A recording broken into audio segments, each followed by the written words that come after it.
Hi guys, how's everybody doing? I just got back from Stitch Camp a couple hours ago. I've just been busy unpacking the car and trying to get some things organized. Had a really great time, met some fantastic people, got to catch up with some others, and just generally had a fantastic time. Just so you know, I'm not very good at vlogging. I actually didn't even do it. So I did shoot a little bit of video.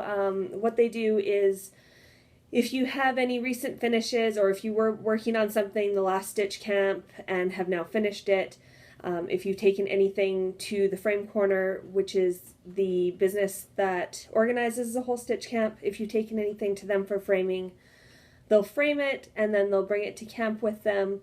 And when you're ready to head home, you just take your piece home with you. So what they do is they set everything out. It's for display for everybody to see.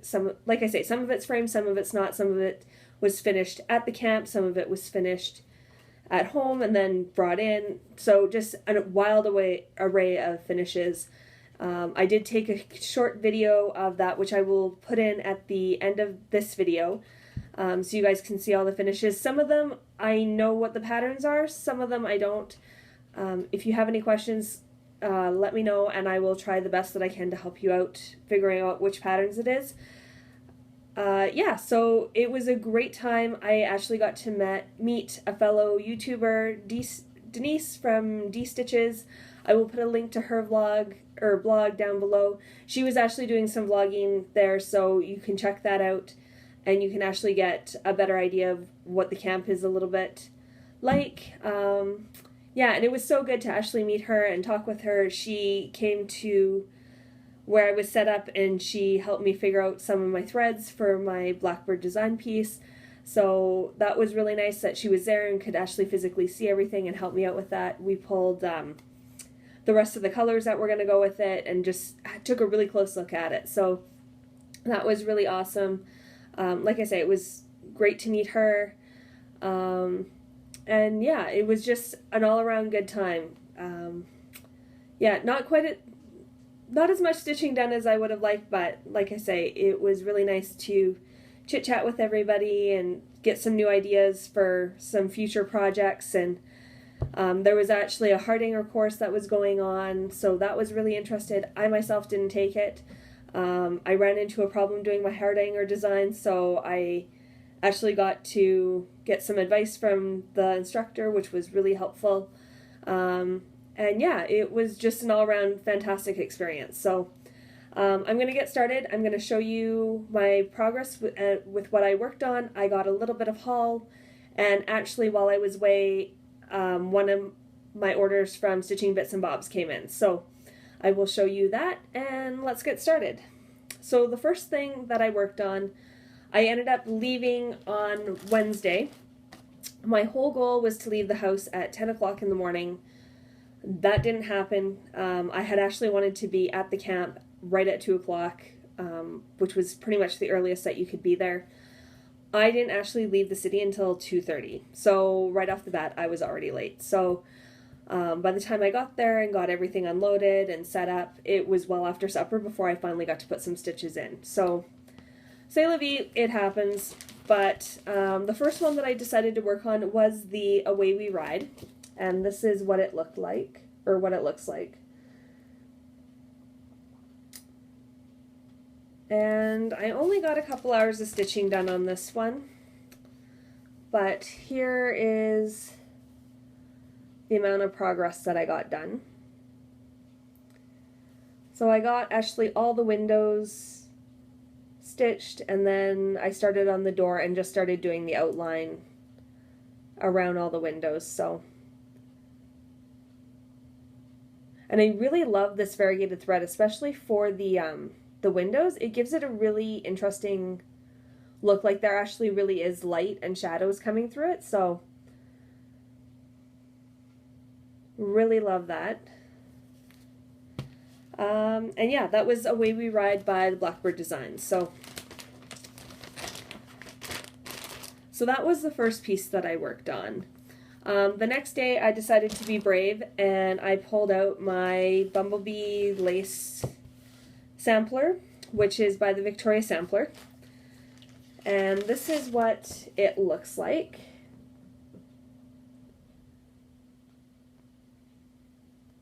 So that's what it looks like. And this is what I got. This is how far I got on this one.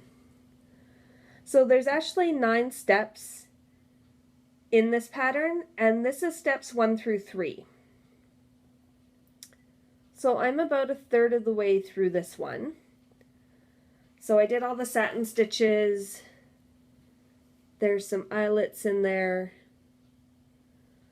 This is a herringbone stitch with the cut work.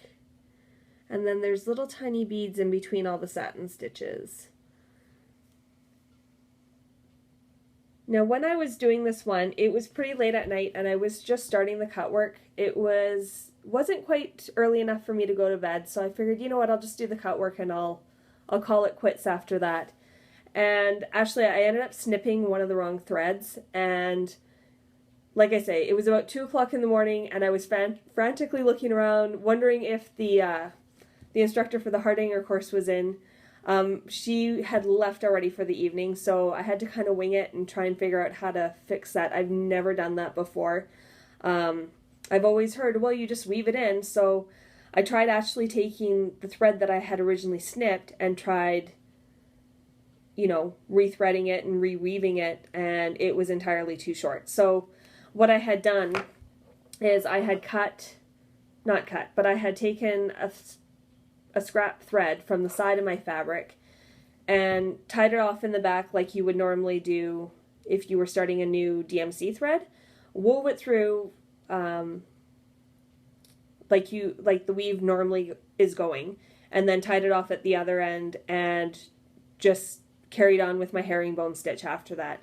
When I talked to the instructor that day, thankfully I had done it the right way. I have never done it before. I don't want to ever do that again, because that was a little nerve-wracking, but it's good to know that I could kind of figure it out on my own. So this is, like I say, where this one is getting left off for right now. And actually, I really enjoyed working on this one. If I wasn't,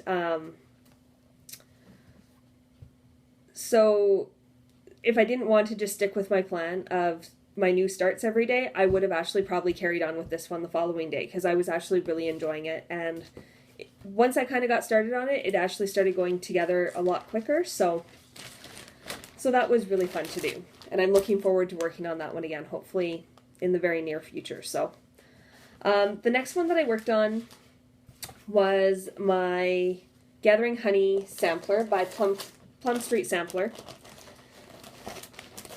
And this is what this one looks like.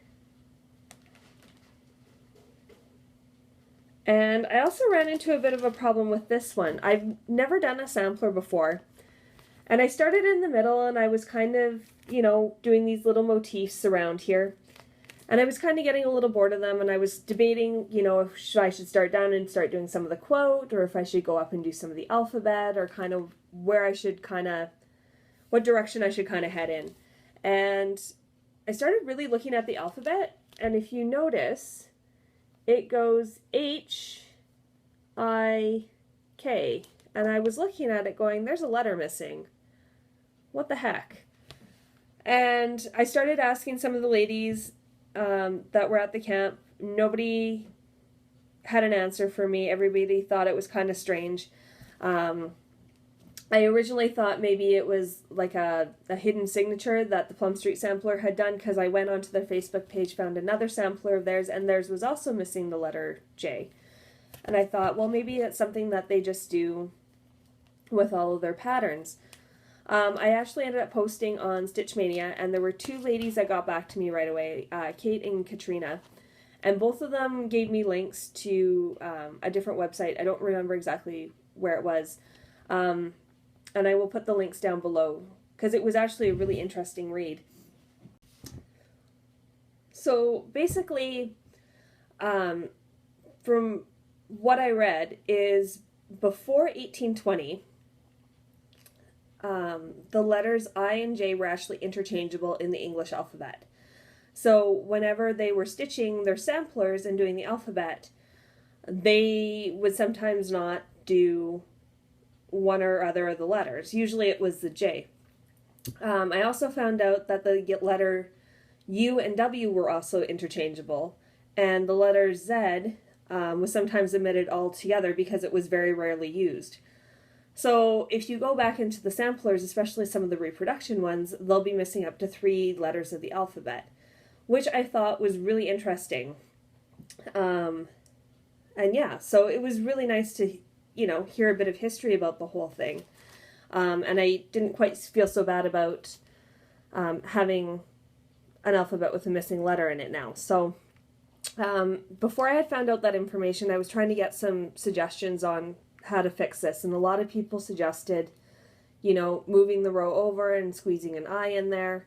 The suggestion that I really liked is omitting the alphabet altogether and putting in some of these B's that are here and just scattering them on this side and duplicating that part of the pattern on the other side of this tree. So I'm not exactly too sure what I'm going to do.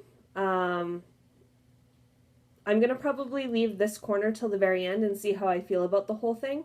The whole reason I bought this pattern was for the quote at the bottom, and I wasn't really crazy about the alphabet in the corner, so I think maybe duplicating the B's on the other side might be a good option, and I might be really happy with that. But like I say, I'm going to leave it till the very end and just see how it kind of looks and kind of go from there. So, so yeah, that was kind of an interesting little bit of history that I found out about old samplers. So, so anyways, this is the progress that I got done on this one.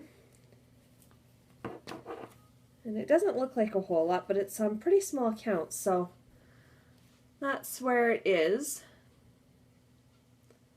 I really love that pineapple. I think it's so cute. And this little star motif right here actually has 6 different colors in it, which was really surprising. So, but that's where I left off on this one. And I still haven't quite decided what I want to do. I do have to finish this beehive and round off the top. But I might actually work my way down and start some of the lettering. So, so yeah, that's Gathering Honey by Plum Street Sampler. And I'm really loving the way that it looks on this fabric. It's really hard to tell. I have, it's really overcast again today and the lighting's not very great at the moment. So hopefully I can get a better picture for you the next time that I pull this one out. So that was my day number 3 start. So, and then the last start that I had was Acorn Stitches by Jeanette Douglas. And this is what this one looks like.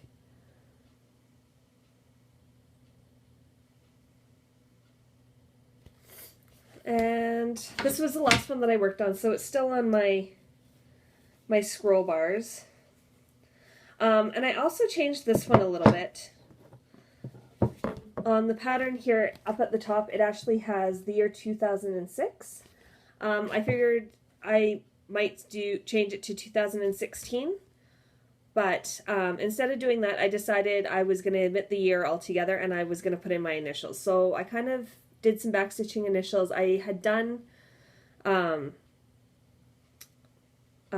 one style before and I wasn't really crazy about it. It didn't match the rest of the lettering underneath, so I changed it again, and this is how it looks right now. Can't really see. So that's how far I've gotten so far. I was really hoping to get that 4th acorn done, and I just kind of ran out of time before I got too tired. So, but I'm really loving the way that this one's stitching up so far, and especially on the fabric. I really love the sparkles. So,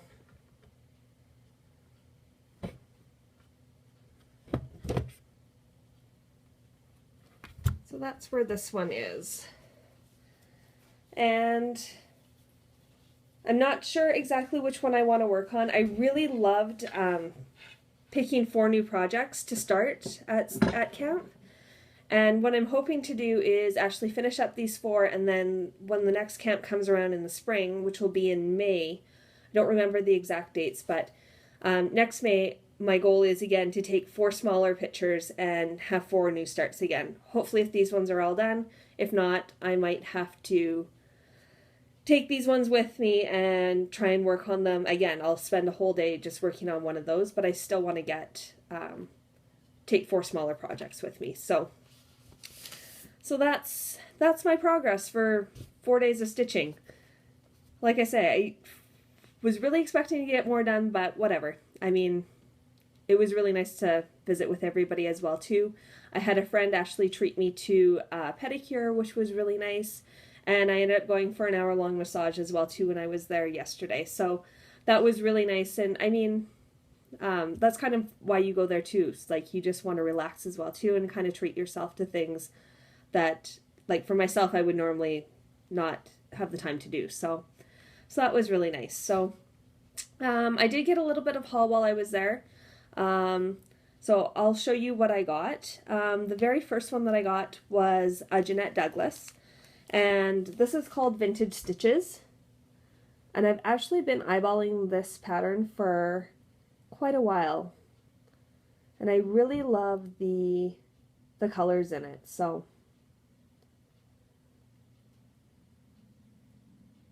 this is the first one I got. And then I got another Jeanette Douglas, and this one is called Once Upon a Tree Sampler. And it's got the trees in the 4 different seasons. And I love this. It's so pretty. And then I got a chart by the Frame Corner, which is the lady that owns the shop. She makes her own needlework patterns, and they are gorgeous. So this is what I got. It is Fiche Poisson.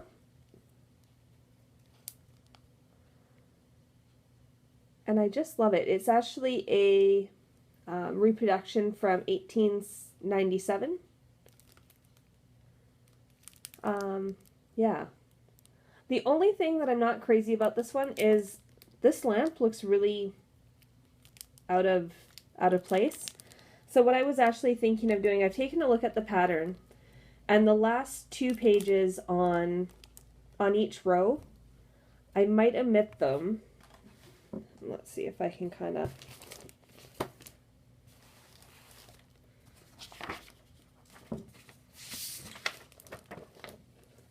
was thinking of omitting them, and then it would be getting cut off around there. So it would be more square.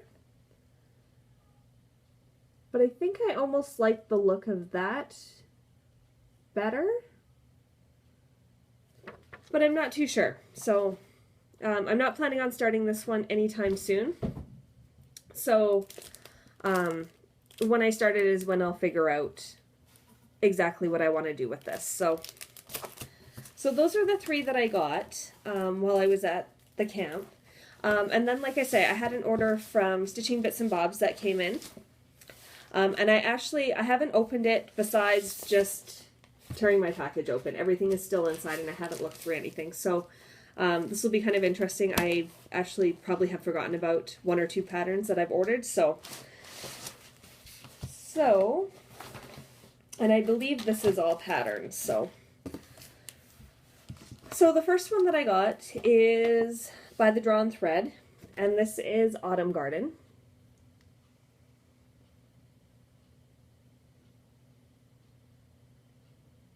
This one's really cute. I love the little pumpkins and the blackbirds in it. So that's the first one that I got. The next one that I got is The Menagerie by the Drawn Thread as well too.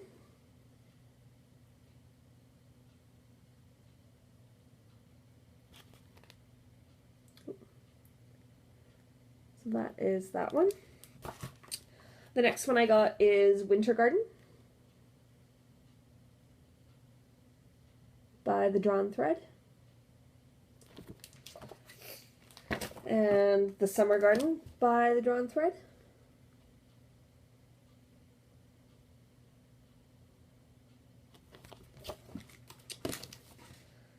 all of them. The Spring Garden by the Drawn Thread.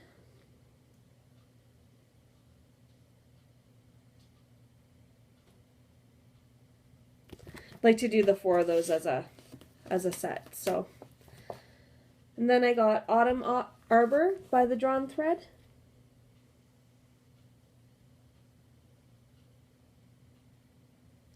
Thought these ones were really cute too. Winter Arbor by the Drawn Thread.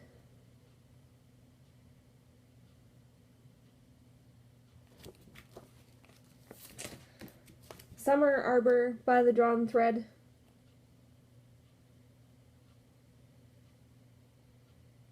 I was on a big Drawn Thread kick the day that I ordered these. This is Spring Arbor by the Drawn Thread.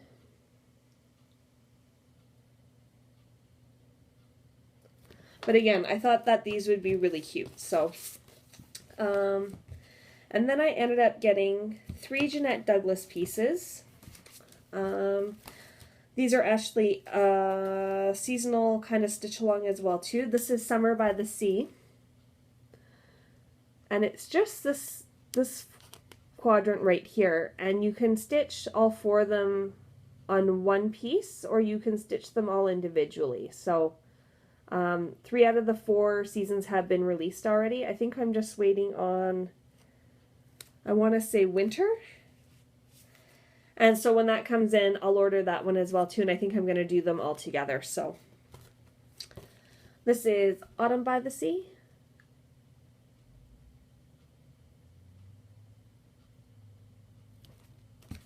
And this is Spring by the Sea.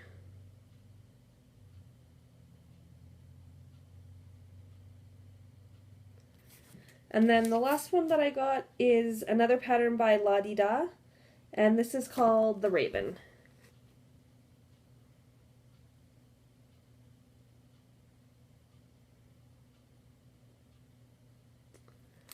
And that's it for my stash. So it's quite a big haul. I actually have one more pattern that wasn't part of this order from Stitching Bits and Bobs. They said that they would ship that one at a later date, and I actually might have placed another order with them. So, and I also have an order by the Silver Needle coming as well too. It's already been shipped, so when that comes in, I'll show you what I got with that order. And that's pretty much it. So I hope you guys enjoyed my progress. I hope that you enjoyed seeing the 4 new starts that I did. I am going to continue to keep working on them. I'll probably just pick one and focus on it until it's done, and then kind of work through them that way. I'm going to put my Butterfly Lace chatelaine back on its scroll rods, and I'm going to keep working on that one as well too. And I'm going to try working on my my Lakeside Needlecraft cell as well too. So I'm not too sure exactly when I'm going to be able to do another video. I might do them every 2 to 4 weeks. We'll see how much progress I get, and I'm going to do another video again when I have some significant progress to show you guys. So take care, happy stitching. Thank you so much for watching. Thank you for subscribing. Thank you for liking my videos. I'm really enjoying making them. I'm really excited to get to know all of you and more of you, and I'm having such a blast doing this. So thank you guys so much, and I hope you have a great stitchy week and a great stitchy month if I don't see you anytime soon. But that's about it. So thank you again for watching. Take care. Bye-bye.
originally.